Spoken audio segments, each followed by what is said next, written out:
Let's celebrate this month. Let's celebrate this week. Welcome to the Big Weekly Blend podcast, the companion to our Big Weekly Blend magazine.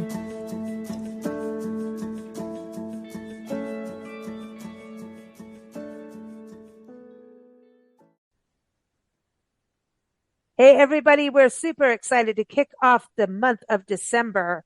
Oh, it is the final month of the year, and we've got two special guests on today's show. We've got Johnny Schaefer, an incredible singer-songwriter, just amazing. And he's going to be joining us every first Sunday of the month. So we're excited about that. Awesome. And we also have Chef Ivan Flowers, a 5-star chef, also a culinary instructor. He teaches teens in high school in Temecula how to cook, which is awesome. So he'll be on the show giving us some insight, some holiday recipe insight, talking about pears. It is Pear Month, by the way, in December. So we'll be talking about that and also digging into some of the foodie holidays of December. But first, Johnny Schaefer is here. Johnny, how are you? I'm great, Lisa and Nancy. So nice to be with you once again. Happy December. Yes, Thank happy you. December to you. And listen, everyone, go to hearjohnny.com. Here's Not Johnny. here's Johnny, but hearjohnny.com. He's got a brand new, I've just lost my notes here a second, but you've got a brand new album out, well, not album, a video out, Shepherd's Delight. There's a song that you wrote with Lynn Cowell. Tell us a little. This is a beautiful video. Paco did an amazing job. I especially love the watercolor part of it. Just tell him that, please. But this is a beautiful song. Well, thank you. Yeah, we kind of, the idea behind the video was to make it sort of like a musical greeting card, or like a Christmas card, that actually, comes to life. And I think it really works well that way. I wrote, usually when I write my songs, the music and lyrics come at the same time. But occasionally, I'll just either get a melody or I'll get a lyric. And with this, I don't know what possessed me, but one day I was just thinking about the Christmas story, and then I wrote this lyric about when the angels appeared to the shepherds in the hills, on Christmas Eve. And I didn't have a specific melody, and I'd been wanting to write with Lynn because I really respect her. She's a marvelous singer-songwriter, composer. She actually heads up entertainment at Magic Mountain in Valencia, California. Oh, cool. Puts on the shows there. And she's been a member of the Society of Composers and Lyricists for a long time and got me into that. And when I was putting out my Christmas album, she really kind of helped me with some of the back, behind the scenes stuff. And so I approached her with this lyric, Shepherd's Light, and very quickly she came back at me with this beautiful melody that she'd written, and she sang it on the demo that she made, and I loved how she sang it so much. I said, Lynn, you have to sing this with me. And so she said, oh, wow, I'd love to. And so her approach was very much almost like maybe an Irish or a Celtic a folk song. Just very simple, and so I really tried to follow her lead on the way I approached it vocally, just singing very lightly and like a storyteller. And then she played the auto harp, and a friend of hers, mother, was named Virginia Henry, and had this beautiful auto harp that he gave to Lynn to record the song on. And so we dedicated the song to the memory of Virginia Henry because, auto harp is a big part of American history and with, church music particularly. And so it was great to have that. And my approach to my Christmas album, which is called From Here to Nativity, was to have it be a musical journey from Advent through Christmas and then on to Epiphany. And I wanted it to be like on our Christmas tree at our house. I know some people go with themes, but we always have a few ornaments every year that are meaningful to us that we add. And so it's a mishmash of sacred ornaments and fun ornaments and Santa and reindeer and snowmen, and then it's got there's like a Cal State Fullerton ball from when I graduated from Cal State Fullerton. There's one for my hometown of Porterville on there that's like a little Christmas globe. Yeah, so I wanted it the album to be the same way, where it's a variety of styles of music. So there's dance music and harp and cello and everything in between. I love it because I think and when I said the album at the beginning, yes, we are drinking wine, everybody, as we record this, because we just had this amazing bottle of what is RED wine, the red wine from LDV Winery. You can hear the interview on Wednesday's show, December 6th, I believe it is, the first Wednesday of the month. Anyway, with Peggy from LDV Winery, and it's a fantastic blend. And we actually got to go to their vineyard a few weeks ago. I don't know. We went from North Carolina to the winery just outside Tucson to pick up wine and meet her and her husband and do a tasting, and then go to Tucson to go to Natchitoches, Louisiana, to come to Lubbock, Texas, where we're recording this now. And so it's kind of crazy with this wine. So this wine has been everywhere. Literally. Nice. But when I was going back to the album, when I mentioned the album, that's where we met you. Was the first time, I think, was with your Christmas. Am I right? That was the first time? Yes. It was. Oh, that's amazing. And Unflown. Unflown. Was it, or did Unflown come before the Christmas album? I think, let's see, Unflown was after the Christmas album. Okay. We're just used to you being around us, you know. You're like a little angel. Yeah, and it's so funny because, we cover Tulare County and the Sequoias and that region, and we're familiar with that, and that's where you're from. And I think it's just wild how small a world it is, Oh, yeah. And I think that Christmas music and this song is just a beautiful, beautiful song. And it's so nice to just hear a song that you can lean into that is not so full of the holly jolly Christmas bells to the point of stop it. Not, you know what I mean? It's not commercial. Yeah, it's not overdone. There's a big difference, because there was a span of years where all Christmas songs came out commercial. And, and so now we're back to let's talk about the real Christmas. Yeah. I see so many people complaining. I'm sorry, go ahead. No, that's all, Johnny. A lot of people complain about Christmas music. And when I walk through the stores, I get it.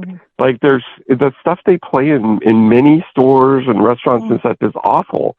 And it's very, like you said, commercial and overproduced and tacky. And I just want to remind people there's a lot of really great Christmas music out there.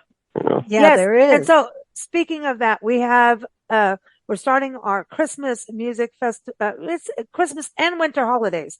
So you're gonna hear things for New Year's. We're gonna have some holiday music for Hanukkah. We're gonna have some Kwanzaa music. Not sure what that's gonna be yet, but I'm gonna figure it out. I don't know. I don't celebrate Kwanzaa, but I'll celebrate everything, So we're just going to put together a nice winter music mix that is also for the holidays and the winter season. So we're putting that together, and we're going to do it on this Sunday that this show airs. And, it's the Big Weekly Blend podcast, so it lasts a week. But this music mix will grow each week as we go through December and through winter. And then January, we'll start off with a whole new thing. But we're going to just build on this as we go this month, because I think it's just one of those special times, and why not go for it?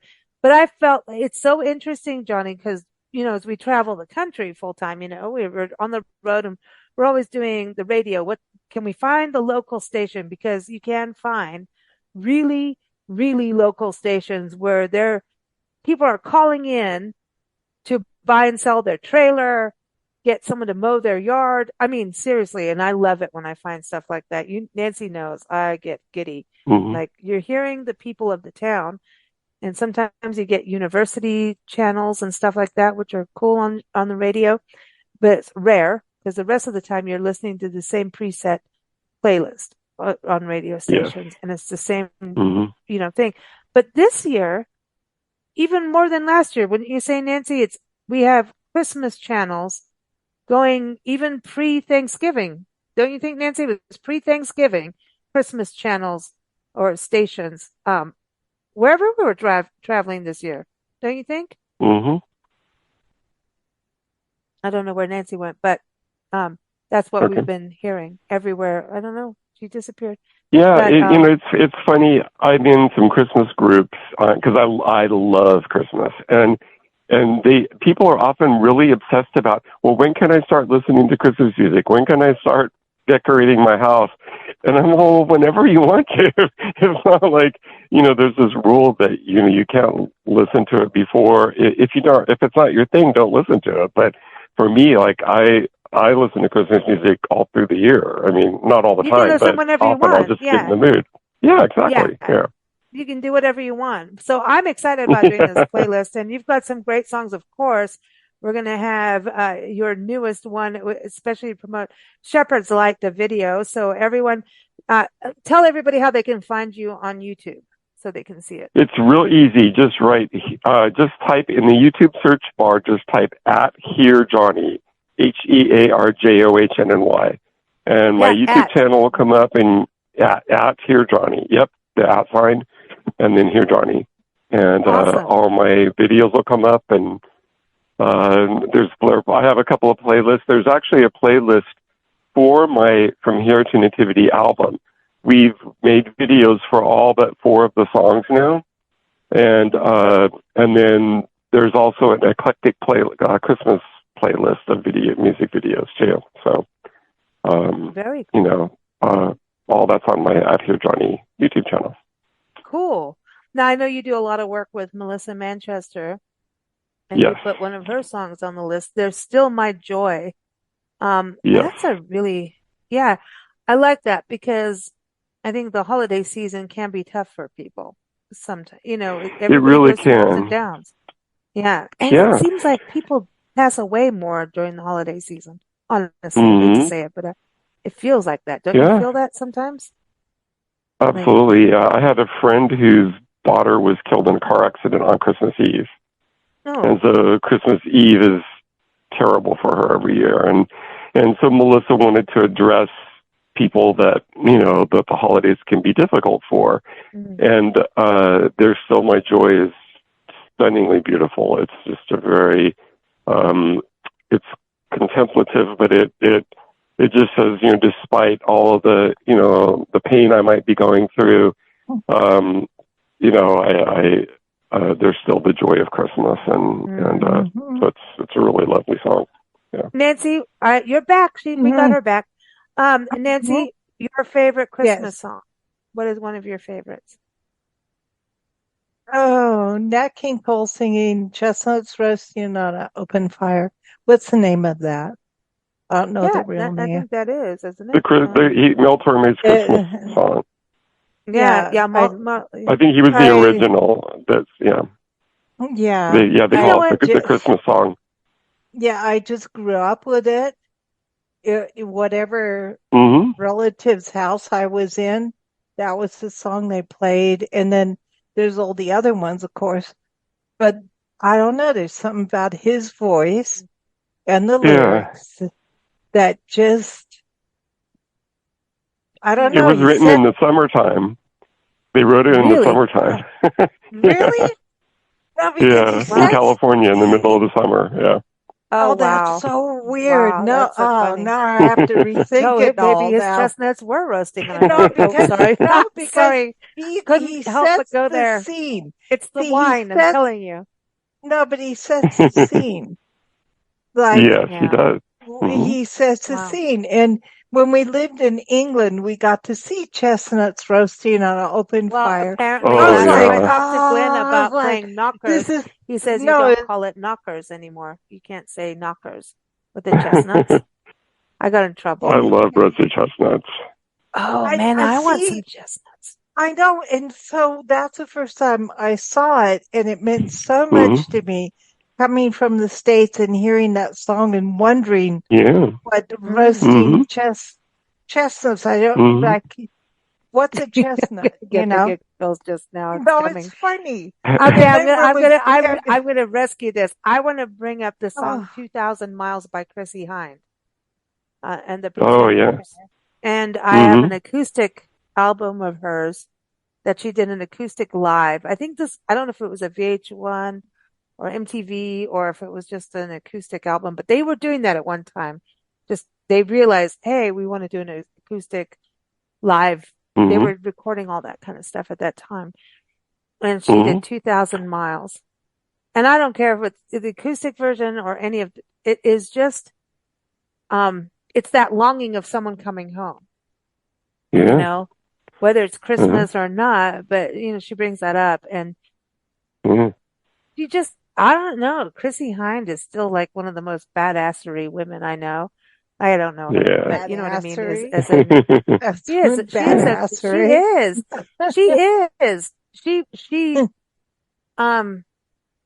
She has integrity for what she believes in and stands for. I think she's a strong, amazing musician. And you've got to think of when she came out in the punk era, really, and how she has stood up for animal rights big time for years. I love Chrissie Hynde, and she just took the world by storm. I think, like her and Joan Jett were kind of, sometimes I think at that time people were even getting them confused a little bit because they both had dark hair. Yeah. Well, Brass in Pocket. I mean, that's like a legendary with in MTV's heyday. It was such a powerful video and great song. Yeah, and so 2,000 Miles was kind of this departure a little bit of the soft ballad side. When people think about heavy metal musicians and hard rock, like Guns N' Roses, you know what? They were selling it to women. They were singing the rock ballads, and the women were buying stuff. I think a lot of the heavy metal bands and everything, they wouldn't have gotten away from it. They sold to women. I believe so. I think their market, whenever they did those big rock ballads, women swooned. And I think Chrissie Hynde did that with 2,000 Miles. She got women historically always buy more than men. It's a fact. Is that, what do you think, Johnny? It's true. Yeah, I mean, I would separate out gay men, but I know. I was going to ask. I'm going to say, wait a minute. What happens with gay men? Because every gay man I know knows how to talk better than I can. Can help me big time. Separate. I don't know. It just okay. Yeah. Nailed. Ha ha. That's funny. Okay, so all right, so we got a good start on women. Then will you separate them out too? No, they buy too. Yeah, they do. Yeah, they do. They do.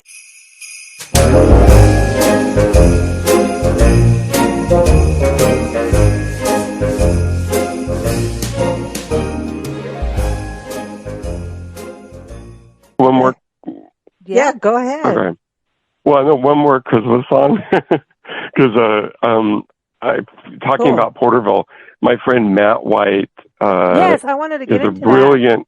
He's a brilliant producer, songwriter, instrumentalist, and he and his sister made a Christmas song last year called "California Christmas," and his sister wrote it kind of for all the people who don't get a white Christmas, and it's really fun. And Matt does amazing guitar work on it, and I just, I would love for people to hear it because it's worth, they're hearing. So, awesome. Well, Porterville is known. I mean, do you think that the music? I mean, I know number one, you're near Bakersfield. There's a Bakersfield sound, right? And I think that agricultural communities breed good music. Honestly, they do. I do. Yeah, they do. If you look across America, I mean, blues too. Oh, totally. Yeah. I think, in the city, there are more distractions. There are many more choices of things to do. I mean, I think that's part of, we used to joke that there was something in the water in Porterville because so many fine musicians have come out of there. Many music educators. My brother sings with LA Opera. There are just a lot of really, I'm sorry?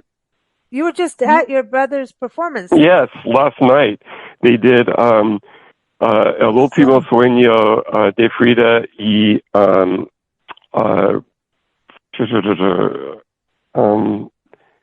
Dude, whatever you're saying, Frida Kahlo and her Diego Rivera, Frida and Diego, and it was a musical about Frida and Diego, and it was a woman composer, woman conductor. The costume design was by women. The sets, it's gorgeous. Awesome. The people in the opera are saying it's going to become part of the official opera repertoire. It was premiered in San Francisco, and then now it's done in LA, and it's spectacular. It's the amazing thing. Your brother was in it. He was in it, yes. Wow, and awesome. Really proud of him, and he was proud to be part of it. And if people get a chance to see it, they really should. I think it's going to New York, and it'll be. It's going to continue to be performed. It's really a brilliant, beautiful piece of music, and just the staging it's a very, very lovely marriage of visual art and music. You know what? I love that. And there's also now the Frida Kahlo immersive experience is going around the country. Vincent Van Gogh, and then Frida Kahlo has that going on. I think she's one of those, women to really just strength, man. Just strength, internal strength to go through injury after injury, and and to do her art and to just be able to it's amazing. It's an amazing story. Frida's and Diego Rivera.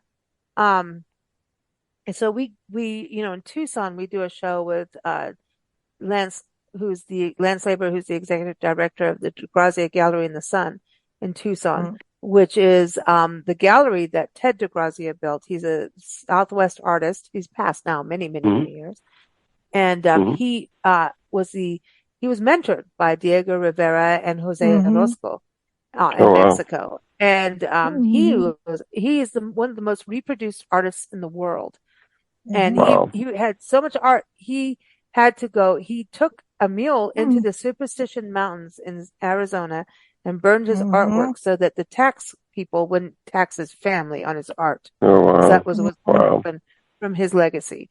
But he built his gallery with the Yaqui Indians and the Mexican peoples. He was friend with all the Indians. And if you ever get to Tucson, you've got to go to this gallery. You and Paco will love it. It's all adobe, built by hand. He has a mission on site, Mission Guadalupe, and also Little Gallery. And the day this airs is when they have their Fiesta de Guadalupe. Oh, nice. And he would have nuns visit there. And he was all into Padre Kino, and it's really like it's huge history, but it connects Mexico to Arizona and California because the Padres were part of that mission route, El Camino Real, going up the even through California near you in Porterville in that area. But going back to Porterville, so Buddy Schaefer, right? Am I getting his name right? Buddy Schaefer. Buck Schaefer, yeah. Buck Schaefer, yeah. Sorry, I don't have any notes on Porterville in front of me, but that is a fascinating, how he got bands together from small town California, agricultural town. You guys are an all-American city, which is a big deal, and on an all-American highway, and very patriotic community. And here's this small town going around the world, really, right? And across the country competing. So was that something growing up as to be proud of? Was that something you were a part of? Oh, yeah. I went to Monachi High School, which is, at the time there were 2 high schools in Porterville. Now there are more. But we also had a fantastic band director, and they were really good friends. Our director was Dale Anderson, and Buck and Dale were really good friends. And we had both schools marched over 300 kids at the time between the drill team and the band. You know, our high school had 1,200 kids in it when I went there, and more than a fourth of the school was on the field, and we actually went to Europe when I was in high school. We marched in the London Cavalcade Parade, and Edinburgh, Scotland, and I was also in the jazz band, and we toured the U.S. and Canada for a month and played all over New York, Chicago, St. Louis, Montreal, and it was a great experience. And both Dale and Buck, and then the choir directors. My choir director was Dave Rasmussen, who's actually, I believe, his birthday is today, the day of this is airing. And wow. We had 5 choirs when I was in high school, and he has so many former students, both Dale and Buck and Dave. They've all got many former students all over the U.S. that are conducting, running music programs now. So it's a great music awesome. That's awesome. It is amazing. I love it. There's the Centennial Park. We did a story on that in the downtown area of Porterville with. We did a story of it because it has that huge mural too, and both of them are in that mural. Dave and Dale are in that. Dale and Buck are in that mural. Yep. This is so wild how we need to meet up in Porterville, and actually, it's crazy, isn't it crazy? And if it wasn't from our friend Donette Silva Carter, we met she was the head of the chamber at the time, years and years ago, before even when we were in print. It's kind of crazy, when we think about the history of that region. Long term. Oh my gosh. What was Christmas like? Because when you look at Tulare County, this is the breadbasket of America, no joke. It is also the top in the world of agricultural production, over 200 crops or something. Crazy, cattle, everything. What was Christmas like? Because you have, such diversity. There's diversity in everything when we talk about people, right? Nancy, don't go there with animals again. I don't want to hear it. But let's talk about diversity in people, because all of these cultures came together in the agricultural landscape. Like Tulare County, the breadbasket of America wouldn't be there without the Hmong people. There was just, when I went to we went to the Agricultural Museum in Visalia, Nancy. Remember they had all these different countries. Some of you wouldn't even hear of, like Yugoslavia, it's fascinating. Everywhere. People came from everywhere, and it was also kind of like people moving from the Dust Bowl to California to continue growing. And I'm like, that's amazing. All these cultures in one place. So Christmas time and the winter holidays, which also includes obviously Hanukkah and Kwanzaa now, and Diwali, all of these amazing holidays. What was it like growing up? It had to have a bunch of lights on everywhere. Oh yeah, when I used to march in junior high school and high school in the Christmas parade every year, and pretty much the whole town would come out for it, and then you'd have, there'd be the folklorico dancers would be in the parade, so there'd be the Mexican influence, and people would have luminarias in front of their houses, and you get we have a big Filipino community in Porterville, so they have the Simbang Gabi, and so there would be dancers that would represent that tradition. And it was. And when I was growing up there, the state hospital was very active. It's now more become a correctional facility, but at the time it was where people with different types of mental disorders and things like that would be housed. And many of my stepmom worked there for many years, and then people, many people I knew worked there. So it provided a different mix of people. There were a lot of agricultural workers, and then the people who own the farms, and then the state hospital workers. And so Porterville had a very interesting mix. And I think everybody learned from each other, and it really was a great place to grow up. Yeah, that's awesome to know. I mean, think about it. So we're going to go to December. Nancy, you ready? Because one of the holidays in December, for the month of December, we're going to look at monthly holidays. Nancy, cool. It's bingo month. Oh, bingo. Bingo month. So that means that all of us ladies who've lost our muscles in our arms can go bingo. Oh, no. It's funny we're mentioning bingo tonight because Lynn, who sang with Man Shepherd's Light, she used to run a bingo night at our church every month. That's funny because we call it bingo wings when women. Where did we see that on some TV show? It was a TV show where one guy. Anyway, it's about bingo wings is when you're fat over your arm. No, below, not over, below your arms. For women, they didn't do men because they never do men. I'm sure men have it too. I don't know. Women we sag. We sag. I don't know, but we got the saggies. Yeah, we got the saggies. It's bingo month. So it's like as a woman, if you go and raise your arm, just go, I got bingo, your underarm flaps. It's bingo wings. We call it bingo wings. Why do we even know this?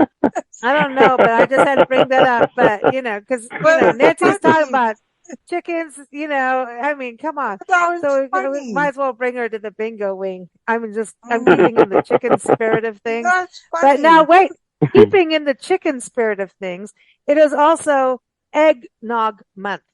Okay. So we were just in Natchitoches, Louisiana, where we got eggnog daiquiris, like drive-through, and they give it to you in gallon jugs of eggnog daiquiris. Wow. Seriously, drive-through. They were and you can order a drive-through cocktail. You can get a Jack and Coke, whatever you want, in a drive-through, but you can't drink it. How crazy is that? No, there's a whole bunch of signs says do not drink it on the premises. I know, and I'm seriously. You take it home, and then they're very responsible. I'm not a fan. Eggnog, I didn't have it growing up, and then when we got to this country, we had it. And not really. We never had that in South Africa. Yes, you had it in your baby bottles. No, oh, nice. But here, we got here, and I had it, and I was like, "Ooh, it's too," and I'm weird about the egg thing. You quiet and sedate. But eggnog daiquiris, I am a huge fan. It's like ice cream, but you just cannot have that much. You just don't overindulge in the eggnog daiquiri. It's rich. It's very rich. Do you drink eggnog? Yes. You do? I do. I really like it with Fireball whiskey. Oh, hello. Oh, wait a minute. I'm coming to your house. That might make it holy cow. I never thought of that. This is now an aficionado. I didn't expect that from you, Johnny. It gives it a really nice, because it goes along with the nutmeg, the cinnamon and the nutmeg, and it's really tasty. It needs to melt down and so permeate. We should have jacked up the daiquiris even more, taking a little bit of Fireball. People don't understand that you need spices to have time to permeate. Well, listen, he's talking about Fireball whiskey, though, which goes really well, by the way, for a holiday cocktail. A great holiday cocktail is Fireball whiskey with some apple orchard or apple cider, hard cider, or not. Take Martinelli's, right? And just it's also good with Dr. Pepper. What? Fireball whiskey and Dr. Pepper. That. It's really good. It's really good. I can see that. I did not know go into a cocktail show I would probably go there before the other options. Okay. Remember the hot Dr. Pepper they used to advertise? Yeah. Oh. No, see, Okay. Is this before my time in this country? Probably. No, Yeah, well, in the '60s on TV, Yeah. Dick Clark used to yeah, advertise hot Dr Pepper, yeah, and you would heat it over totally. the stove and drink it I have hot. such a Yeah, bad I know. joke about And Dr. then you're Pepper that I just like, cannot tell on the no, air. and it's like, is it going to blow up or not? Oh, You no, know, no. because, Oh, but no, remember, because there's candies. some people What, just left it in the can and heated it up. It is a balloon. what, what about the candies that they don't, that No, you're not able but to we get used that very to, often? The things, the uh, rockets that pop fizz in your mouth and stuff that they, like little Oh yeah, candies that you're yeah, not supposed to have now. They're like, Pop this is Rocks. bad for you. Yeah, yeah, come on. but But think of Dr. I know Pepper where bartenders that make cocktails with that. people It's used cool. to take a can of Dr. Pepper and heat it up on the burners on their stove and What? wonder why it made a hole through the Johnny, did roof. this happen? You did this, Yes. Johnny? Did you do No, this? we would. My mom did pour it into a pot and cook it over the stove. You know, heat it over But, the stove, and then we would drink it hot. But yeah. but Why? then other people put the can on the stove. No, Put it that sounds like and the oil burning and turkey. put a hole No. through the roof.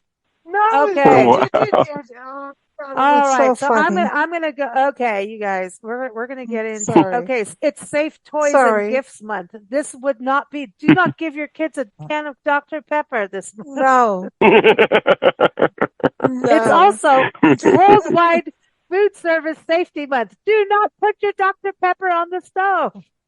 I don't Yeah, care what kind of really. soda it is. Do not do it. It's like, Or you know, any canned product. gosh, what the heck, man? Come on. See, you're All right, supposed so to open the can and put it in no, a Yeah. pot. stop, Nancy. We don't want people to do that. No, No, no, we we want don't. them to No, open the it can and is. put it in a pot.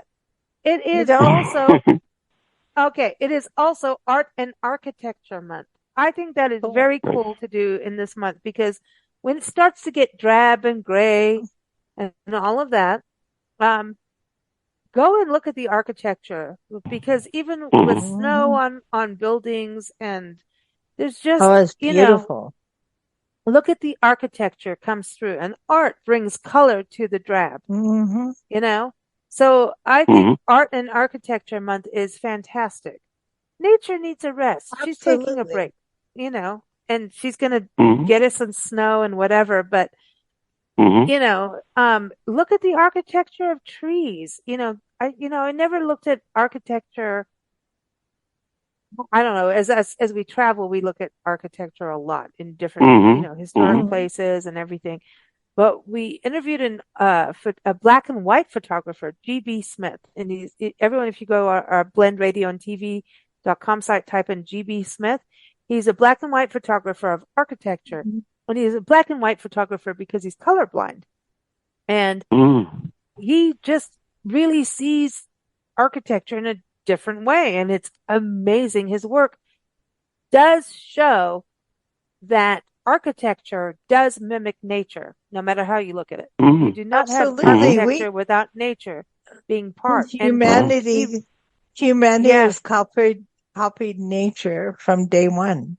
Yeah. So it's really interesting. We're done. It's been copied from nature.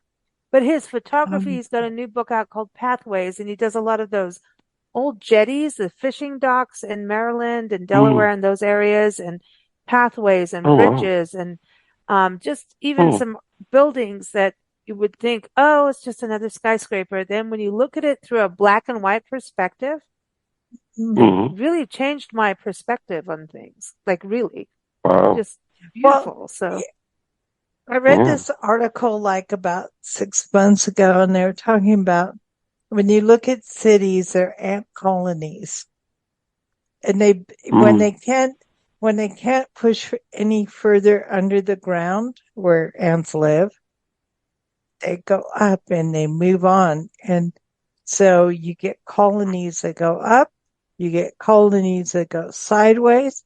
It's about the obstructions that keep you from going further than what your technology at the given moment is. Not to say that later on, 20 years later, technology may have progressed where you can get further. But at the point, animals and people, which were pretty much the same, they do what they do to find their way to the solution of the problem they're trying to solve. That's all they're doing. That makes sense. Yeah, they're problem solving. That's all they're doing. And so we push on this way, up, sideways, diagonally. Most animals and people don't. Well, birds think diagonally, but other animals don't. Well, it's National Cat Lovers Month. So cats have 9 lives, so they know how to walk on the tightrope. Just saying. But we just need to get out of our box of thinking and think new and look at different options. And that's is sometimes easy for some people, not so easy for others. Well, nature does absolutely draw inspiration. I think Frank Lloyd Wright, when we talk about architecture, he always wanted to blend in with nature as much as possible. Even though he had straight lines. And he did most of his work between in his 80s and 90s. So it's never too late to. And he was crabby. He was a crabby dude, and very much it's my way or the highway. But I'm but he worked with nature, and I think. But it's interesting to me because, like, when I look at African tribes who have huts and Native American tribes, everything is round. To me, that's working with nature because nature understands round, but it's not necessarily true because when you look at leaves and certain things, there's octagons, there's hexagons, and spirals. Whatever. Yeah, it is a little bit of everything. So I can't, but still, when they fall to the ground, they're round. Yeah, but not everything. So Frank Lloyd Wright, I was like, when people talked about him working with nature, I never really saw it, honestly, because I just know nature from the bush side, like actually living in it, So I never really looked at it that way. I'm like, oh, I understand that you're snugging yourself into nature and trying to be part of it, but you still have these really square corners. Yeah, exactly. So to me, it isn't. That's me personally. But then when I started looking at G.B. Smith's work and I started to realize, I'm like, yeah, he's right. And there is the hard lines create the roundness. You can't, it's like the devil and Jesus, right? You know what I mean? We got to put, that great song by Eric Burton, by the way. But if you have to have salt and pepper. You have to have both sides for equilibrium to happen.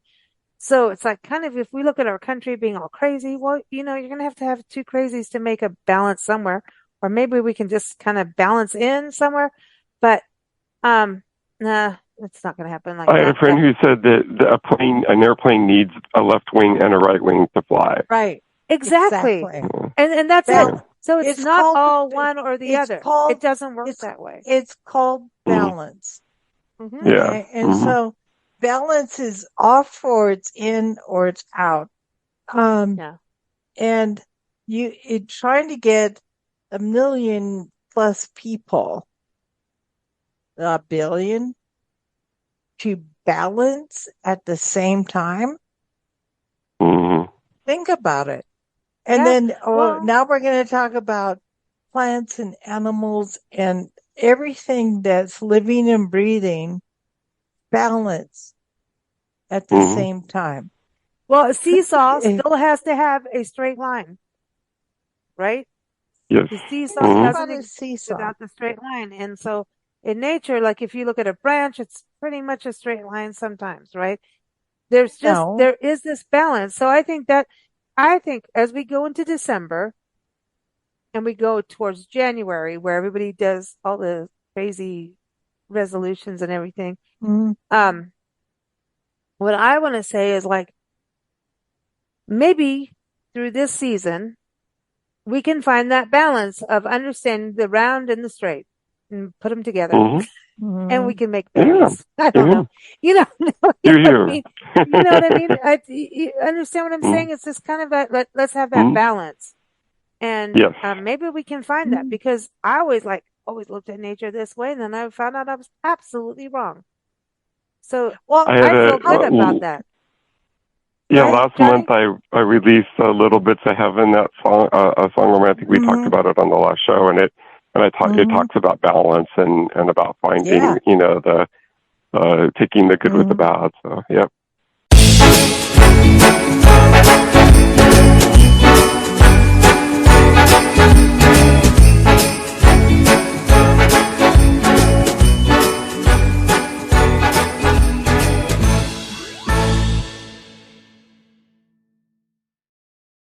We can focus on kindness, and I think things like the holidays remind us to go back to that.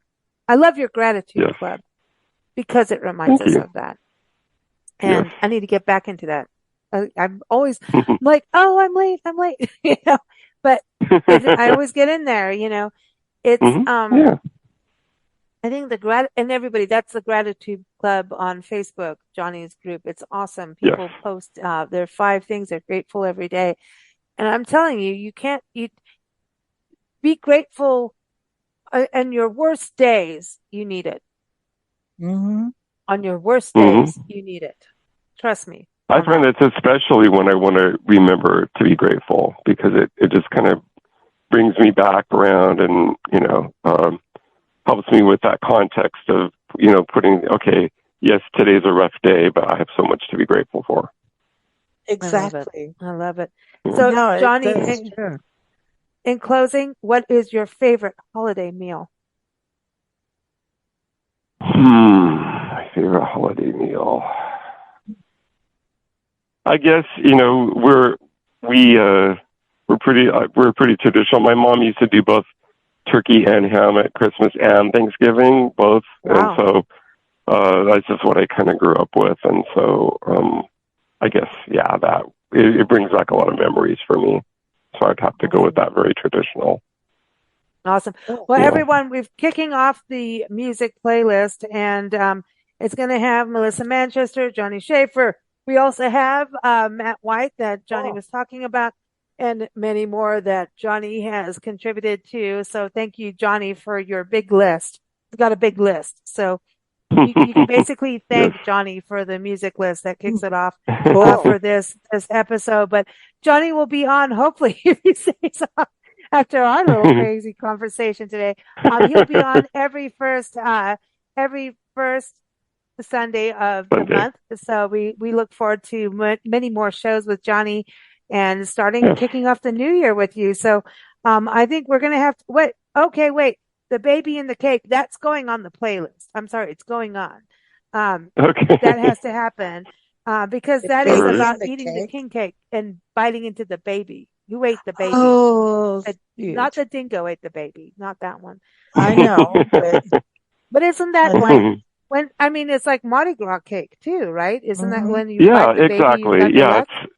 It's historical. In Mexico, it's if you get the baby in your piece of cake, then you have to make the tamales for the Dia de la Candelaria celebration on February 2nd. Oh. And so my song "Baby in the Cake" is about this guy who's afraid he's going to get the baby in the cake, because then he has to make a bunch of tamales, and he doesn't know how to make tamales. So that's kind of the conceit of that song. You just keep poking your finger in the cake so you don't go there. Now, do you like tamales? I love tamales, yes. Oh, they're awesome. Favorite filling? What's your favorite filling? I actually like I like savory, so I like them like with chicken and green, like salsa verde, like green chili. Ooh, I love that. Yeah. I'm with you. I'm with you. I'm with you. You know what? It's good to have tamales over the holiday season. It's a big deal. It's a big tradition. And They're cooking yummy. them, that's a huge thing, from corn husks and steaming them. And it's that's a big tradition through California, the Southwest, and Mexico, obviously, right? You know. Yeah, our high school band used to do a big fundraiser making tamales, and all the band kids and parents used to come together, and for like 4 or 5 hours, they would make thousands of tamales and then sell them all over town. Cool. It was a big tradition. Well, isn't that awesome. I think a lot of communities do that, use it as a fundraiser, right? In the holidays. Yeah. It's kind of like Girl Scout cookies, but on a way bigger level in a way. You know what I mean? Because cooking them is a huge, huge deal. Like it is. And that's good. It's good. I like it.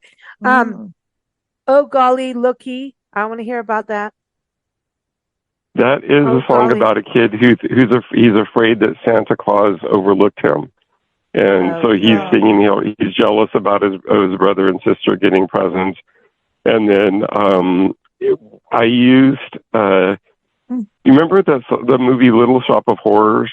Or the musical, either the play or the movie.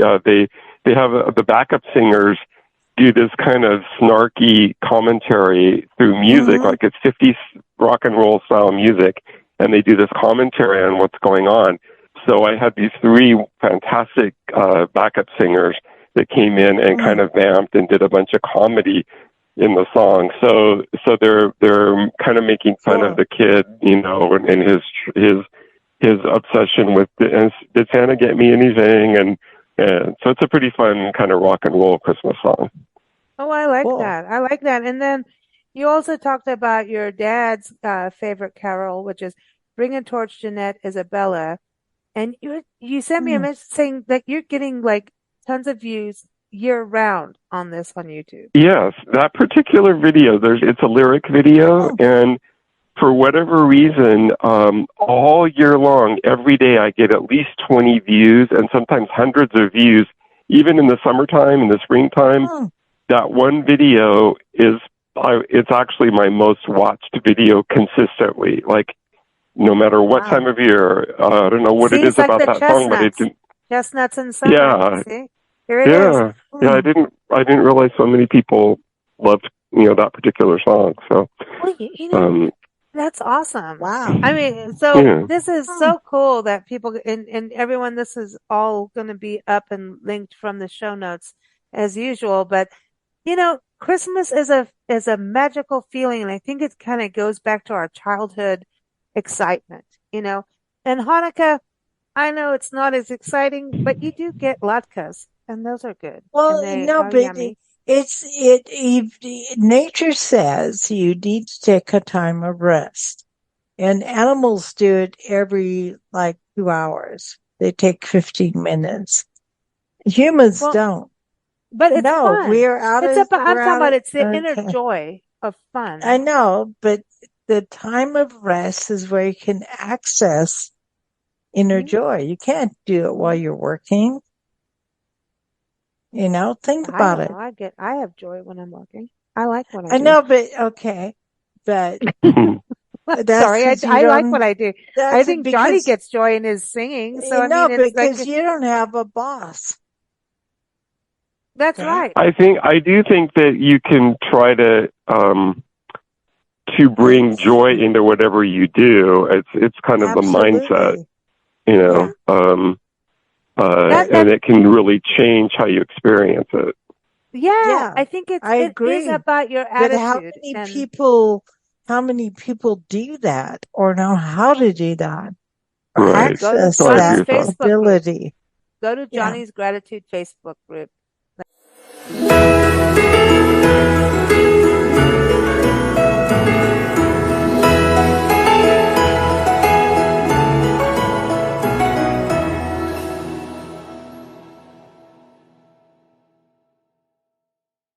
Are you going to have a good time this holiday season, Johnny? I know you are.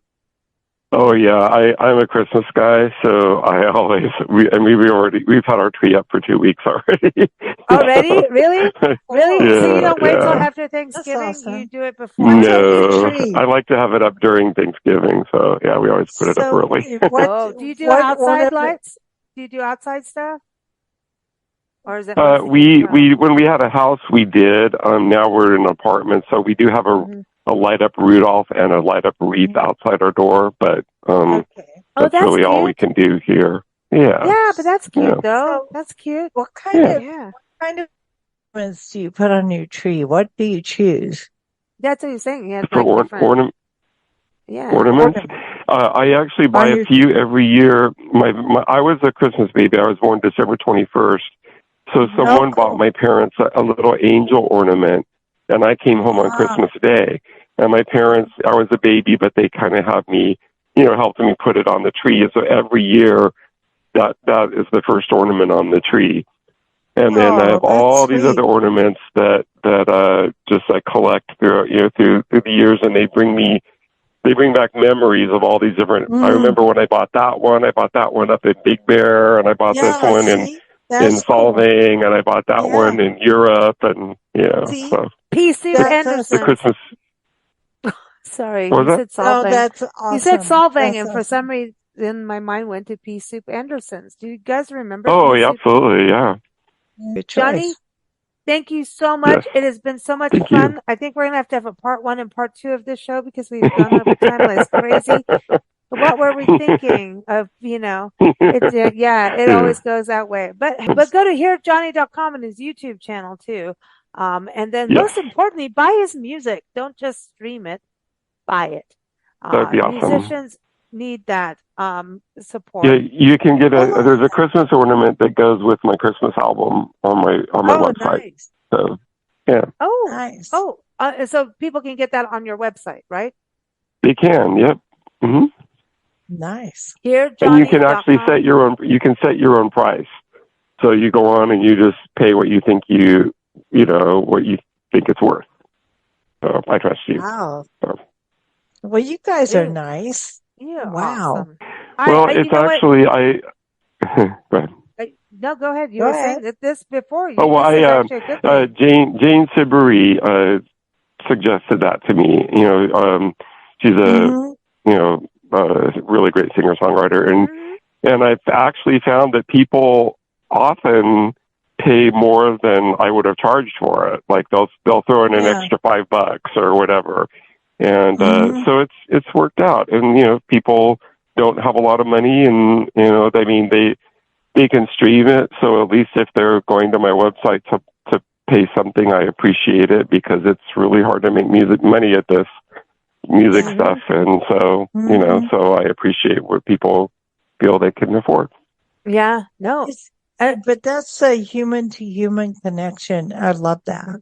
I know, I do too, because I think it just you want that connection unless you're out performing. It's so hard if you're not performing live every night, for people to connect, and so that's a beautiful way, Johnny, and I love that you're including an ornament too.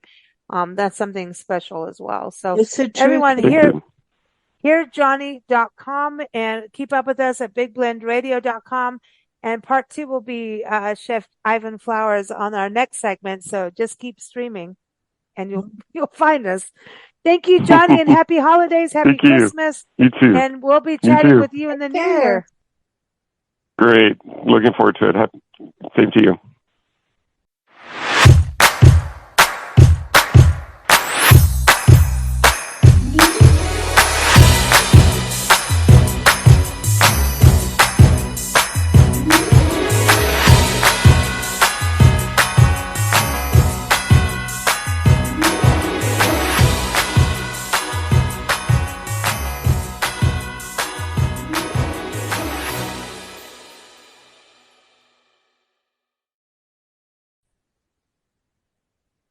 Okay, so now it is part 2 of our big weekly blend show, and we're going to eat, drink, and be merry with Chef Ivan Flowers.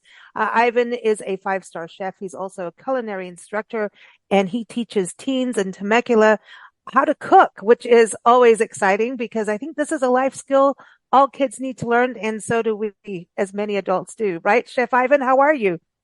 Good, Lisa. I'm good. It's good to be with you. Hey, you know what? We're excited about this because you've got a great recipe of uh, baby pears dipped in ganache, right? And so this show airs on December 3rd, and we talk about the holidays of the month and everything for December. And apparently, it is Pear Month, National Pear Month, and it is World Pear Day. So, like, you knew what was happening, didn't you? You were prepared for the pear. I was prepared. Very good. Yes. That was good. That just flew out of my mouth too. That's weird. But That's very good. that was good. That was good. But baby pears, where do you get baby pears? I've never gotten baby pears.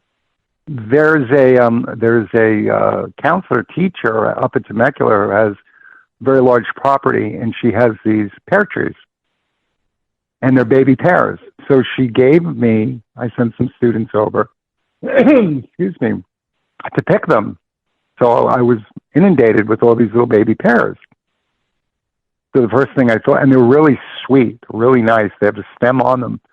And the first thing I thought about was dip them in ganache, And they just, between the ganache and the sweetness of the pear and the velvetiness of the chocolate and the cream, boy, did it work.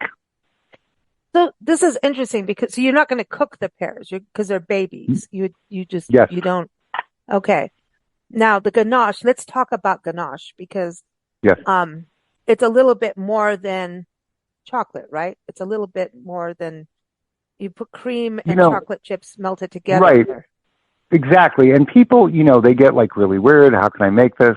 They make it a lot in their head. They make it more difficult than they think. Basically, you're using a 1-to-1. I use the semi-sweet chocolate, and you use 1-to-1 ratio. It's very, very simple. You can either use chocolate chips, or if you have the bar, you take a chef's knife and you kind of just, slice it up, crumble it up. You bring the cream to a simmer. You pour the hot cream over the chocolate, and at first, when you mix it, you don't think anything is going to happen because it kind of doesn't. Nothing happens for a few minutes, for 1 or 2 minutes, and then it starts to come together. And you get this beautiful, shiny, gorgeous chocolate. And you simply just dip. And you can dip a lot of things into ganache. I did pears. I've done it with Doritos and Cheetos with students where we had a lot of fun. Strawberries, green beans, cookies. So it's bacon. Very, very, very simple.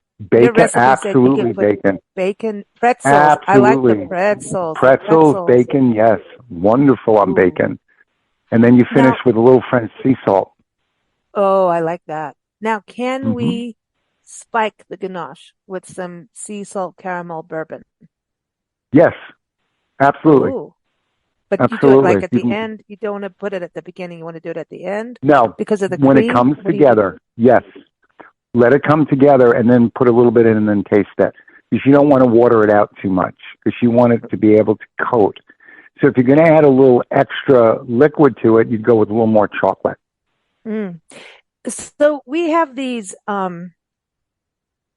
dried mushrooms from Melissa's Produce. They're like chanterelles, morels, all of these dried, And we were going to make this sauce because we did crepes with mushrooms and a mushroom sauce.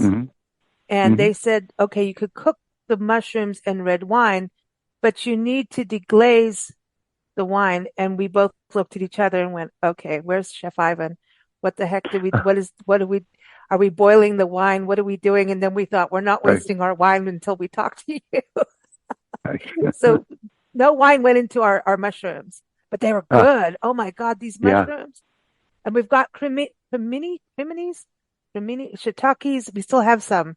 So, and you have to, let them be moist.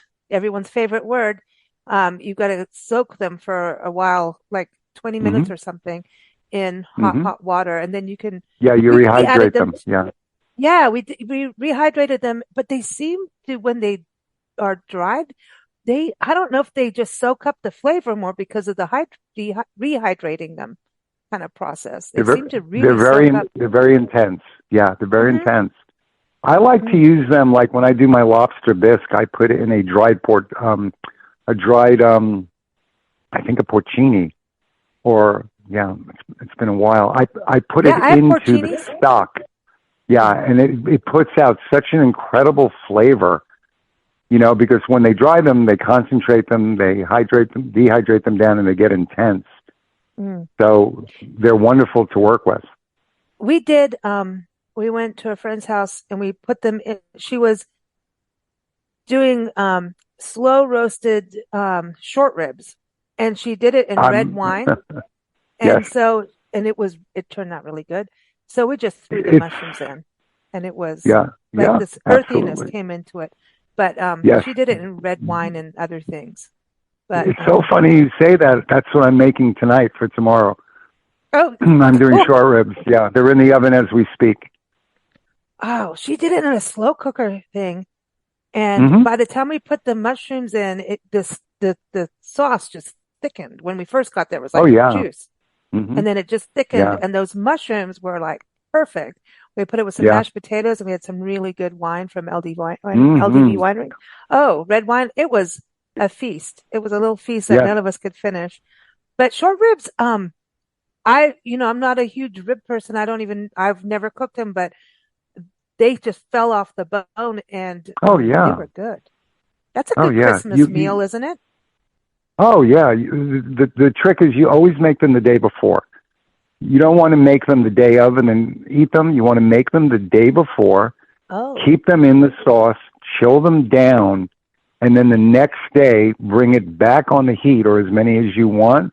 And when it sits overnight in that braising liquid, it becomes very, very intense. Okay, you always want to do braised dishes the day before. Huh, I didn't know that. Now, what about this deglazing thing? What are we doing with our wine? Are we ruining it? What is that? Well, like with short ribs, what you're going to do, there's a technique. Basically, you make a mirepoix, celery, onions, and carrots. You sweat it out. You add tomato paste to it, which is called pince. And that sweetness of the tomato paste kind of just balances the dish. And just as you cook all that tomato paste out, then you deglaze, because you're going to have a fond on the bottom of the pan. Some of those vegetables and that tomato paste builds up on the bottom, and you deglaze with a good red wine. And then you take that down by half until it thickens. Then you go in with stock. Then you go in with an herb bundle. You put your meat in, cover it, and go into an oven for about 3.5 to 4 hours at 300. Oh, that's braising. Yummy. That's true braising. Oh, it's delicious. That sounds like really good, winter food. We're getting into that season. It's simple. Yeah, we want comfort food. We want that kind of comfort goodness. And I want to go back to what you're doing with the ganache, because, as soon as you hear a word like ganache, you're like, holy crap, I can't do that. Right. It's like, no. But no. So with this, so you had baby pears, so you're using what is available.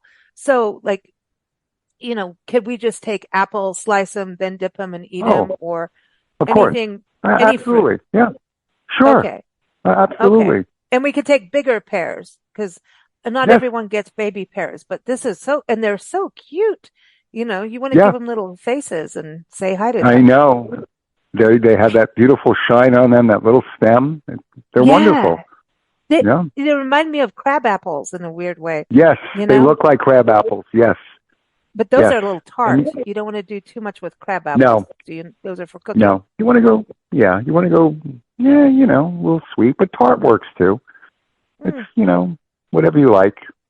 Yeah, I think that's the fun thing. I think you always bring recipes that can be completely modified according to what you have. And what you like. So this is something fun for the kids. So for the holiday season, ganache is something that kids can get into and be part of the celebration for the table, whether it's pretzels or pears or, Yes. And remember, you can make truffles out of them, chocolate truffles. That's what they're made from ganache. And what you want to do, the ratio, is basically you're going to do 8 ounces of chocolate to 2/3 of a cup of cream. Then you put that in the refrigerator and it gets hard. You then take a little ice cream scooper and you scoop them. You can roll them in nuts. You can roll them in sprinkles. There's a variety of things that you can roll them in, and you have little rolled chocolate truffles, which are fabulous. Cocoa. as a mignardine. Cocoa. Ooh. They do cocoa. Yeah. You know what? I don't do the cocoa because it gets a little messy. Mm-hmm. You know, it kind of makes it a little messy. I just kind of go into like a Draze chopped pistachio, or if you want to do sprinkles, or coconut, or different things. If you want to put a little togarashi, Japanese peppers, and have a little fun and, you know, light them up a little bit. But they're so easy to make. And people get so nervous when they hear ganache, and it's just like when somebody shows you, you actually go, that's it? Yeah, that's it.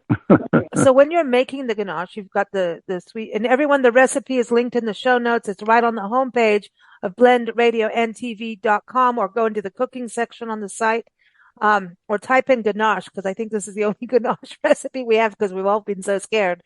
But can we add some chili powder to the chocolate when you're putting it in with the cream? Yes. Can we do that? Yes. Sure you can. Oh. Absolutely you can. Ooh, you could add a touch of vanilla. You could add... Yeah, of course. Remember, you control the food. You know, I was just going to say, definitely coffee. Coffee and chocolate, when they come together, are wonderful. A little bit of espresso. You know, some people will actually roll it in a little bit of brewed coffee. Mm. Well, the other thing is, this is the gift-giving season, right? And this is something like a kid could go and like, I'm going to take pretzels and do this and wrap it in a nice bow or something, right? Or cookies and, you know, do something. I think there's something special about a homemade gift.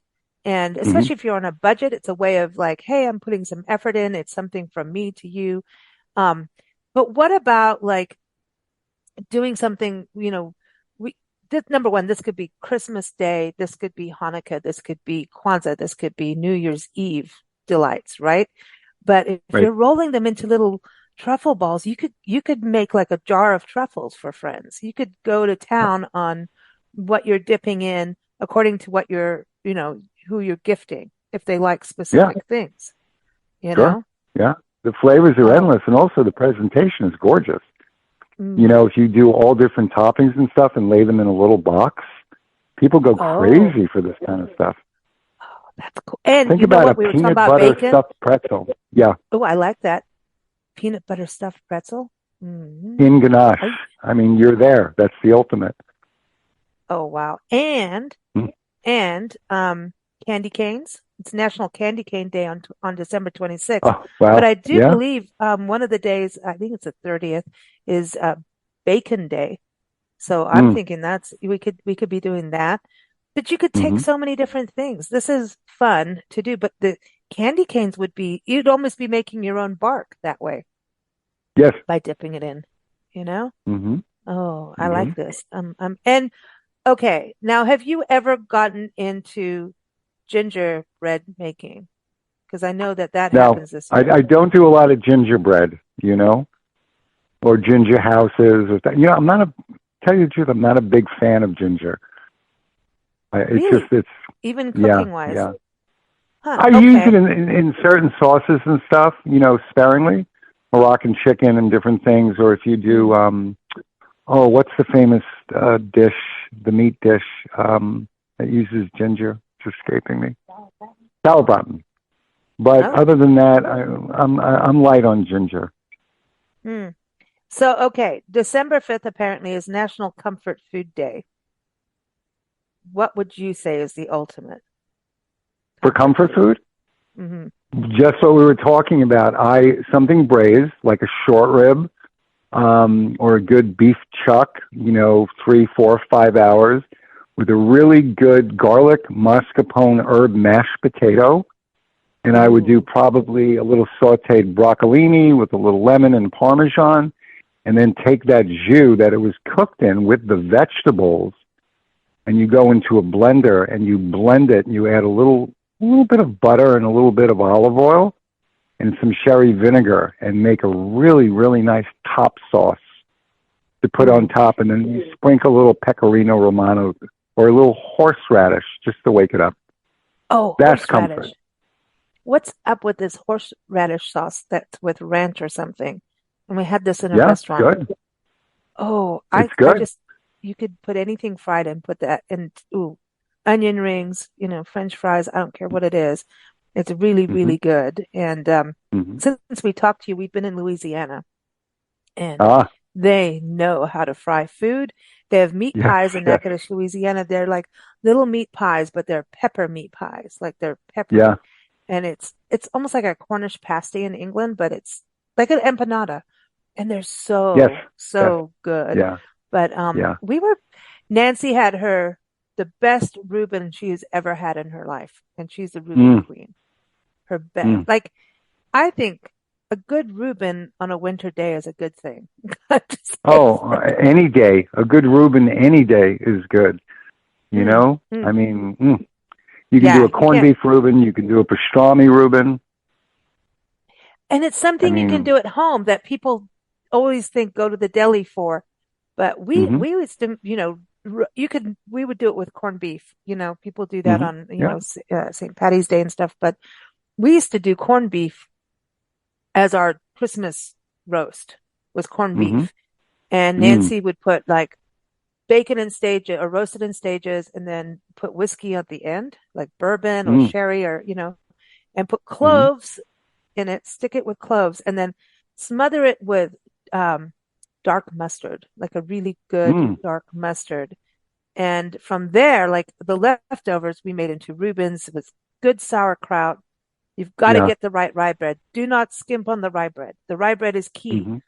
Marble is really good. Why is that? I don't know, but it is.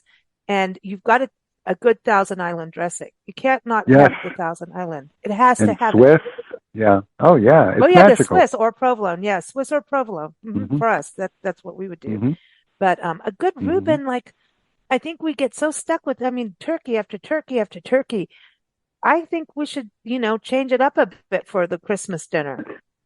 Yeah. Do the ribs that you're talking about too. Yeah. A lot of people would agree with you. Turkey, I think people get a little bored with turkey. So like for Thanksgiving, it's good. I wouldn't do a turkey for Christmas. I would do like a ham. I would do a prime rib or even vegetarian. It depends what you want. Turkey can only kind of take so far. But there's a lot you can do with vegetables too. That oh yeah, oh god, you can really have a good vegetarian spread, and we've talked about that before. Cheese boards, all kinds of good things. And Hanukkah is upon us. It's coming up in a few days here. From I think the 7th it starts. And Hanukkah, I think there's good food because again, like we got latkes. Like, do you like latkes? I love latkes. I started making latkes with my grandmother when I was very young. And when they're done, latke is, you're going to shred potatoes. You're going to take the excess water out. You put an egg, you put in flour or cornstarch, salt, pepper, different things. What I do is I put boursin or alouette, which is a soft herb French cheese, and I mix that into the latke. And then you go kind of not too thin, not too thick, and you get them beautifully golden brown. And when I was in certain restaurants, we would serve them, if we wanted to elevate them, with creme fraiche and back in the day, beluga caviar, which was just fabulous. Or shallot confire, which is cooked in vinegar and sugar and a touch of raspberry. I mean, a good latke is like to die for. Some people put applesauce with their latkes, so like applesauce or sour cream. Yeah, Nancy would make them for breakfast and roast them instead of fry them. Is that okay? Roast them? Sure. Yeah, absolutely. You can bake them in a hot oven. Yeah. And then we grate carrot in there just to give it a little healthy kick and color. You can add things. She would do onions, like red onion, like because it's once things are grated, like why not just put it all in there? And I want garlic in everything. I want garlic in it for sure. And on December 6th, it is National Gazpacho Day.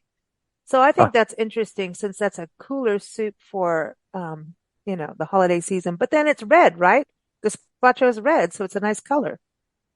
Well, it depends what you're putting in it. The trick with the gazpacho is anytime I used to make gazpacho, if I served it in a shot glass or in a bowl, I use it and the spoon. I always made sure they were in the freezer. They were super, super, super ice cold. and I put just enough tomato, just enough cucumber, balance it out where refreshing. It's got to be refreshing. Yeah, exactly. Where it's like, and of course you can make it. I like to make it a little spicy. I like spice. Listen, Louisiana, man, they do not mess around with their spice. It's there. It is. Yeah, it's there. Hello. Welcome to Louisiana. Yeah, you're going to wake up and you're going to feel good. Yeah, I just did Cajun blackened fish last week with the students. With the clarified butter and the very, very hot. They were, it was different for them. It's, it's an acquired taste because really you're putting on, a lot of spice, and clarified butter you can take up to 450 degrees. So you're kind of like burning the spice. It's blackened. I mean, it's kind of burnt into the fish. So it's an acquired taste, but they liked it. Well, that's cool that they like it, and you go for it, and because fish can be interesting, and fish, I think some people cook fish like Christmas Eve is like a tradition, isn't it? Is it? Oh Christmas yeah, the Feast Christmas of the Seven Fishes. Yeah, I love the Feast of the Seven Fishes. Do you have 7 different fishes, like literally, or yes. is it everything from shellfish to finfish? Oh yeah, it's 7 fish. Yeah. Oh man. Yeah. When Nancy and I are allergic to fish, but when we're in Louisiana, which is you're in Louisiana and everything is fish, and I love it because the state pays the restaurants like a little kickback for using local seafood, which I think is fantastic.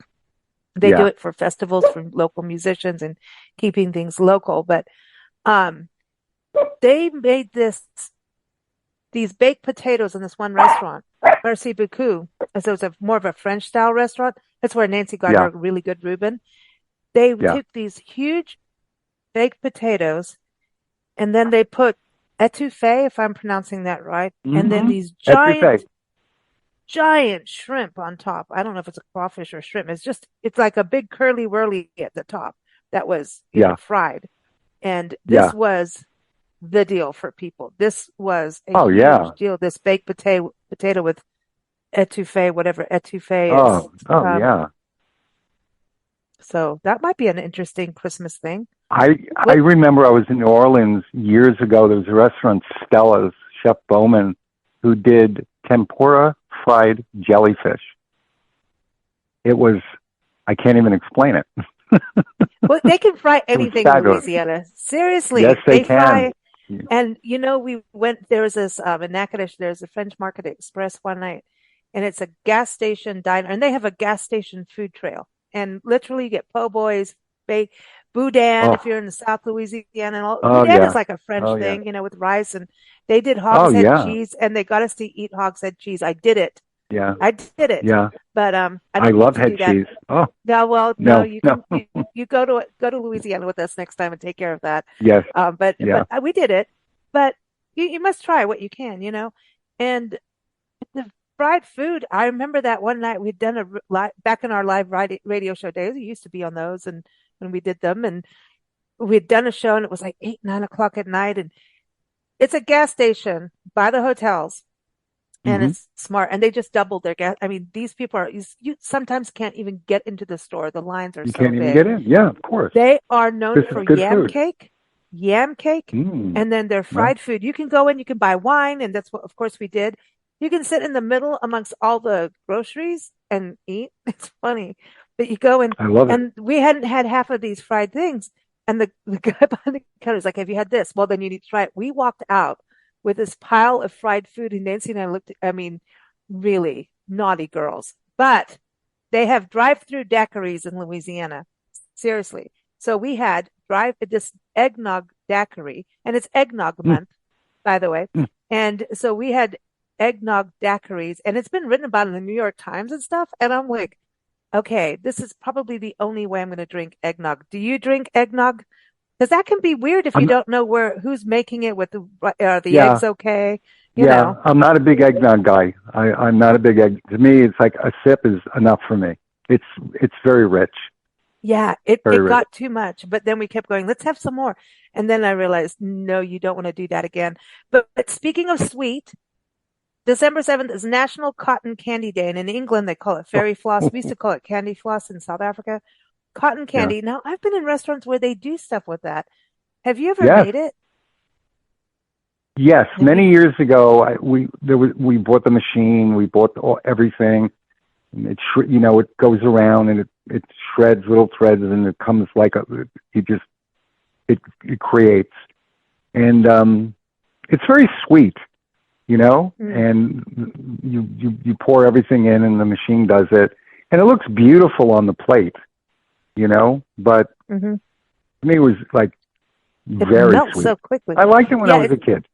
Yeah, it is kind of like you're heating up the sugar really fast and spinning it. Yes. You're really,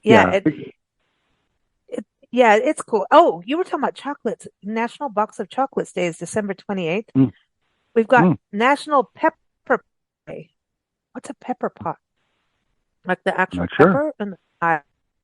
But they also have Baking Soda Day, Bicarbonate of Soda Day. Listen, those things are important. That's important. That's December 30th, just in case. 31st, and I think you're going to like this one, other than it's National Champagne Day. We like that. Yes. Obviously, it's New Year's Eve, but it's National Vinegar Day. Now, the world of vinegars. This is something we should probably embrace more into our lives, right? As using balsamics, but also trying different vinegars for different things. Even baking, I know people use vinegar. Oh, for sure. People really, really miss the boat when they don't learn how to cook with vinegar.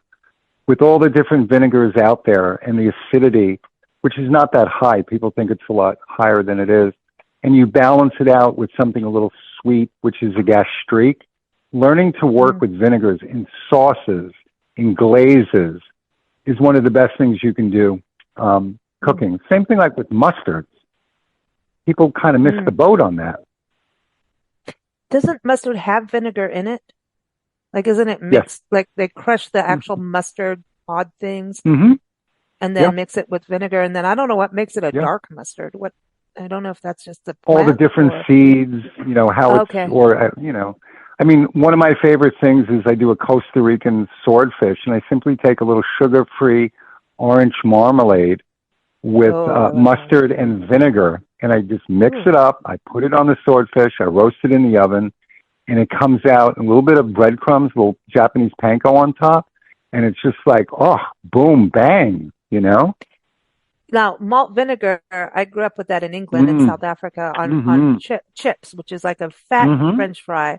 And there's there's sloppy chips, as we'd call them, which were like thin, would be like French fries, thin but sloppy. So there's a mushiness to it, and that's a whole other texture, and it's good. But actual chips, like if you make those thick, it's like steak fries, basically. Yes. Oh God, yes. Oh, there's nothing better than fish and chips. Oh, with malt vinegar. I mean, when it's done well, oh my God. When I was in England, I remember I went to a really good fish and chip place, and it was like, oh my God. It's awesome. I mean, really, malt vinegar and apple cider vinegar is really good for our bodies if you get the one with the actual, like, good stuff, like the organic. I don't know, because Bragg's is being sold out to somebody. I don't know what's going on with that. Katy Perry owns it, apparently, or is invested in it, and so is Bill Gates. I don't know about what's going on with that, because now I'm getting weird about, you have to read up on stuff you're buying.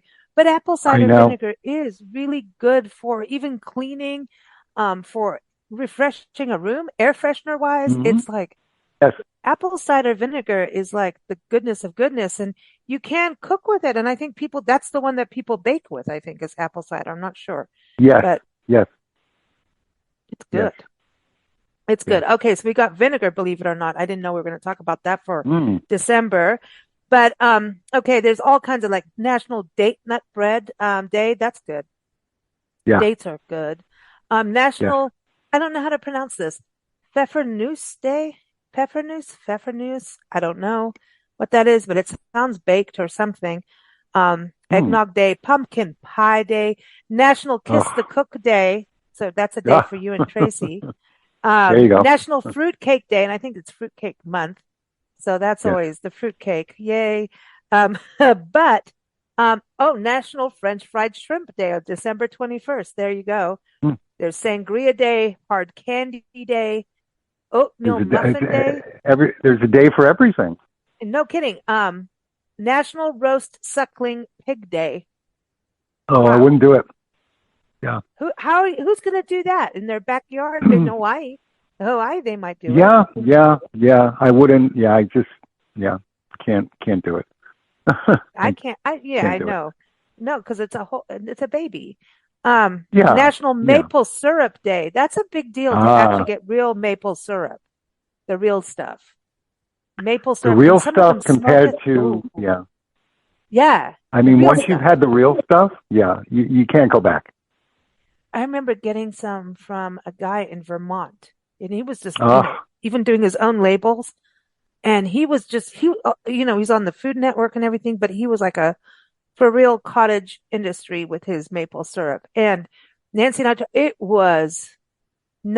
there's not, you put it on French toast, you put it on waffle, I don't care. Cook with it. Cook with maple syrup too. Ooh, could you put maple syrup and vinegar together? It's a lot of people, when they do a ham, Lisa, they do a smoked ham. So they buy the ham smoked, and it's got huge amounts of sodium for 4 ounces. If you buy a fresh ham, which is the leg of the pork, okay, it's fresh. You take good Vermont maple syrup. That's your sweetness. You put in really, really good apple cider vinegar, and you put in garlic and orange juice and some herbs, and you reduce it to a syrup. And you have a glaze on that ham that when it cooks in the oven, it candies the outside of the ham. And it's the most incredible thing, and because of the maple and the vinegar working together. It's the way to go. Oh, I'm liking that. Oh, and then just imagine what you can do with it as leftovers, too. I bet you it gets intense. That's good. I want to bring out the mustard now. Who cut the mustard? Yeah. The same person who cut the cheese. No.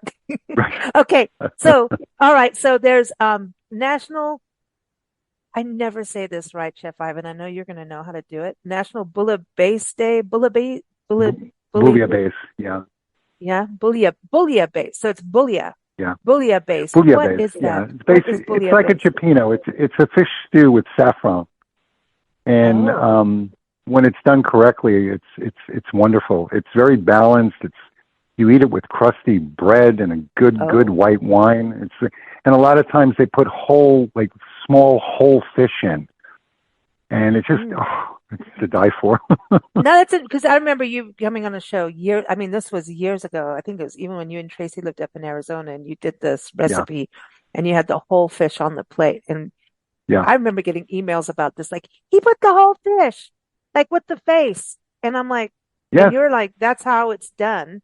So when you're talking about whole fish inside this bouillabaisse, are you putting like sardines and that kind of like little fishies, or like the whole thing? Yes, you put in roget, you put in sardines, you put in small little fish. Yeah. As a matter of fact, I just did a lecture with the students last week.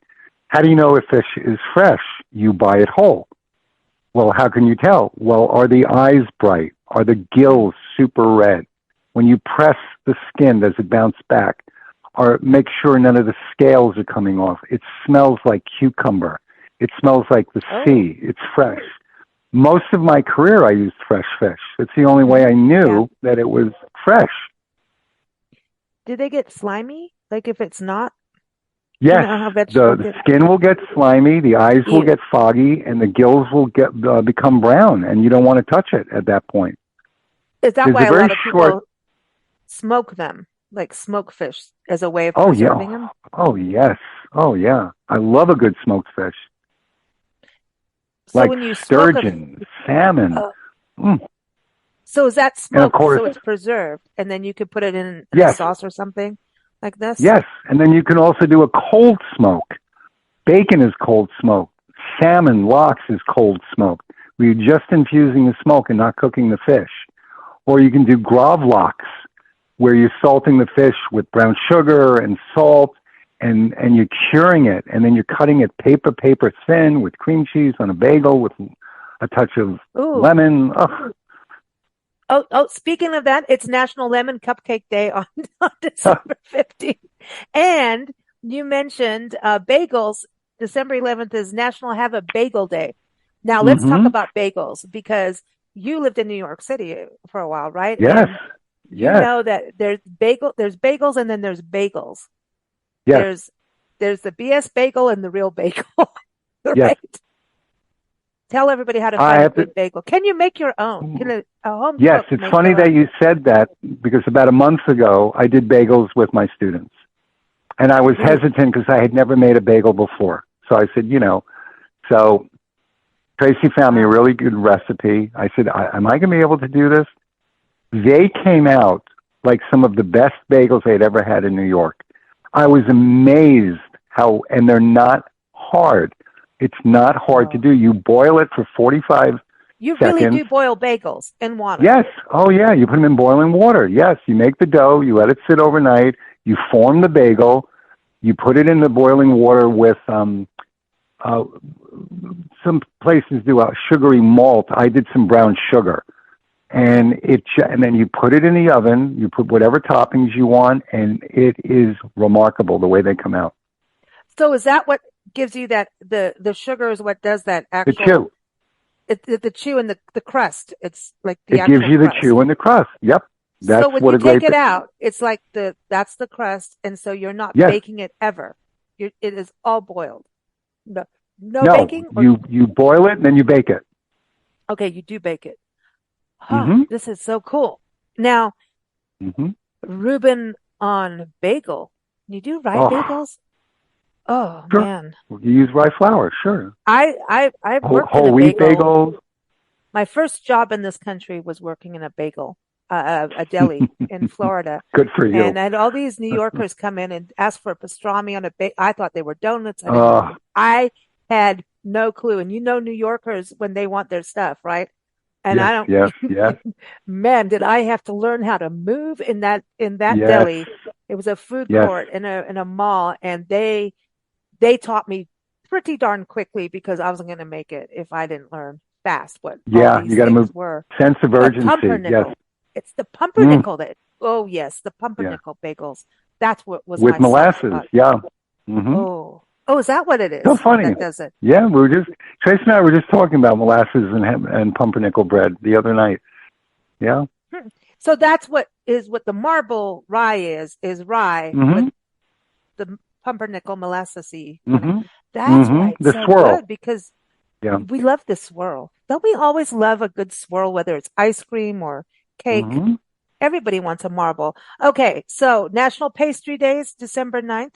Now, pastries do not have to always be sweet. They can be savory, and we like a good savory pastry, like we're talking about meat pies. National Lager Day, December 10th. Do you like a good lager? I always like I do.